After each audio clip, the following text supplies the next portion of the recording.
63 people died, over 3,400 injured, over 12,000 homes destroyed, and in total, over $6 billion in damages. Oh, and did I mention a World Series was delayed by 2 weeks?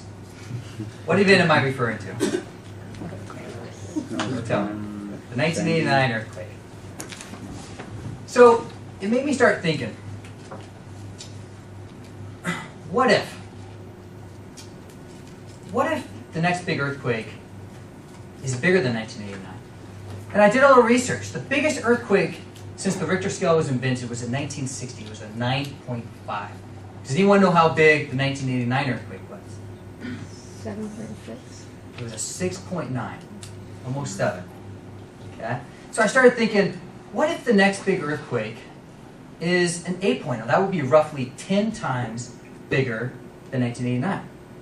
Or what if it was a 9.0? That would be actually 100 times stronger than 1989. Or what if it was a record and we went 10.0? That would be 1,000 times stronger than 1989. What would happen?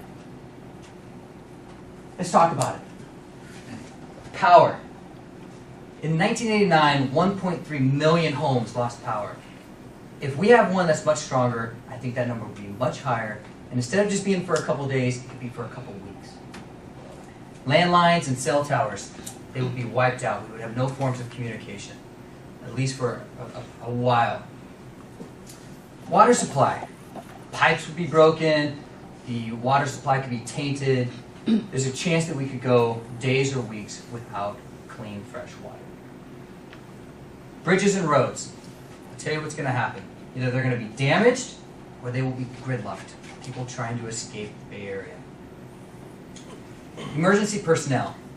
They will be busy putting out fires and digging people out of rubble, and that is assuming that they did not abandon their post to go home and take care of their own homes and their own families. Stores and supplies. Two things could happen.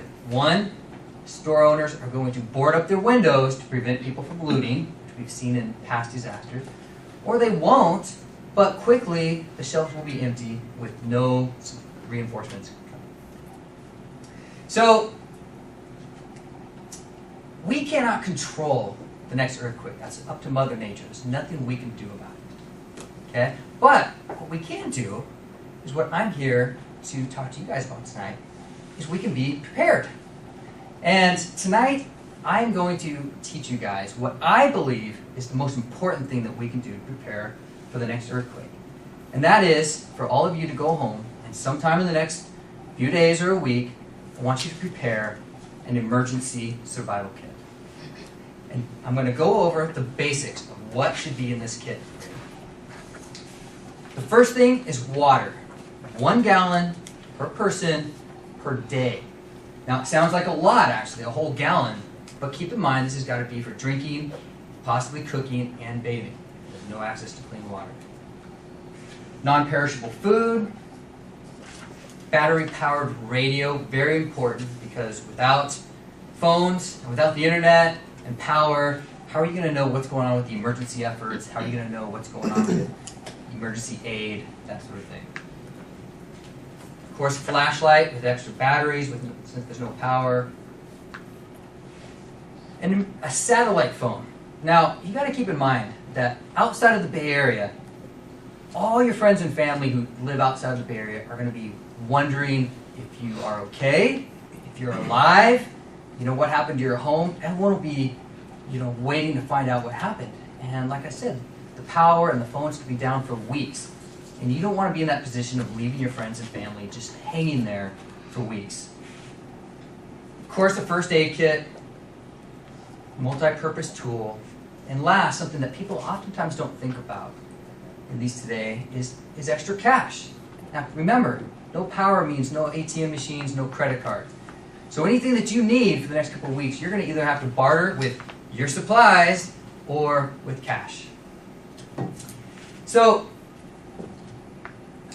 the next big earthquake could happen 100 years from now, after we've all passed away. Or it could happen any minute. And so I asked you guys, if the next big earthquake happens tomorrow, what is your plan? Thank you.